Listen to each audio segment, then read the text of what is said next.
جی अस्सलाम वालेकुम, welcome to Rameez Bhatti's YouTube channel. हम माशाल्लाह इस वक्त मदीना मुनव्वरा में मौजूद हैं, ओहद के मुकाम पर।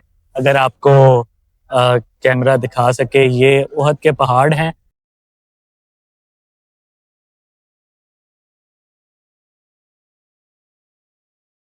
और हमारे साथ हाफिज़ साहब हैं, ये हमें ज़ियारात करवाने आज लाए हैं। तो ये बाकी हमें इधर तफसील से बताएंगे कि यहाँ पर क्या है और किस तरह से इसकी तारीख है। जी हाफिज़ जी साहब तो बताइए। बिस्मिल्लाहिर्रहमानिर्रहीम। आज सबसे पहले हम मौजूद हैं जी जबल ओहद पे। ये सामने आपको अगर दिखा सके तो ये सामने ओहद का कब्रिस्तान है। इसको शोहदा का कब्रिस्तान भी बोलते हैं। और ये साइडों पे जो है ओहद के पहाड़ हैं। ठीक है, इनकी तारीख ये है कि इधर इस मुकाम पर मदीना के अंदर पहली और इस्लाम की दूसरी जंग हुई थी, जंगे तो ओहद। जंग ओहद। जी। ठीक है, और ये जो है इस मुकाम पर जो 70 शोहदा थे वो शहीद हुए थे इस मुकाम पर। किस वजह से? कि उन्होंने एक अल्लाह के नबी की हुक्मदुली की थी। ये एक छोटी सी पहाड़ी है, इसको बोलते हैं जबल रोमा की पहाड़ी, रोमा पहाड़ी। इस मुकाम पर अल्लाह के नबी ने 50 तीरंदाज, 50 कमांडो खड़े किए थे और फरमाया था चाहे हमें फतह हो या शिकस्त हो, लेकिन आप लोगों ने ये जगह नहीं छोड़नी। चाहे हमें चील और कव्वे भी नोच लें, लेकिन आप लोगों ने ये जगह नहीं छोड़नी। तो जब अल्लाह ताला के हुक्म से मुसलमानों को फतह हुई तो कुफार अपना मालो गनीमत छोड़कर भाग गए। तो मुसलमानों के दिल में ख्याल पैदा हुआ क्यों ना इनका मालो गनीमत इकट्ठा किया जाए। साथ में जो हमारे मुसलमान दोस्त भाई जो हैं वो इधर जख्मी हुए हैं तो उनकी देखभाल करते हैं।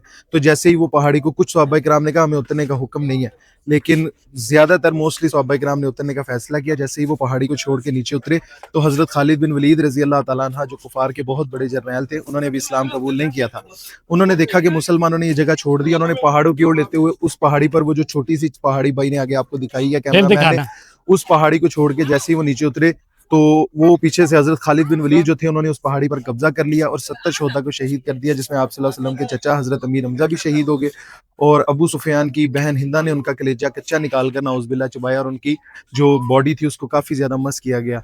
इस मुकाम पर अल्लाह के नबी का सर मुबारक भी ज़ख्मी हो गया और दंदान मुबारक भी शहीद हो गया। और ये भी मशहूर हो गया नाउज़ुबिल्लाह अल्लाह के नबी इधर शहीद हो गए हैं। फिर अल्लाह के नबी को इस मुकाम से उठाया गया। ओहद के पहाड़ों के अंदर एक छोटी सी गार बनाई गई थी जिसे हम गारे ओहद बोलते हैं। उस मुकाम पर ले जाया गया। उस मुकाम पर फिर से मुसलमान मुत्तहिद हुए, इकट्ठे हुए। तो फिर दोबारा जंग हुई तो अल्लाह पाक ने तीसरी जंग में मुसलमानों को फिर दोबारा फतह दी। जी, बाकी उम्मीद है आपको ये इन्फॉर्मेशन जो दी गई है ये आपके लिए बड़ी हेल्पफुल साबित होगी। तो आप भी जब मदीना आए, आपको हाफ़िज़ साहब का नंबर भी हम नीचे इंशाल्लाह ज़रूर। टैग कर देंगे, तो आप आके इनसे राब्ता करके ज़ियारात वगैरह कर सकते हैं। और ज़बरदस्त इन्फॉर्मेशन है इनके पास और वो बेहतरीन तरीके से डिलीवर कर रहे हैं।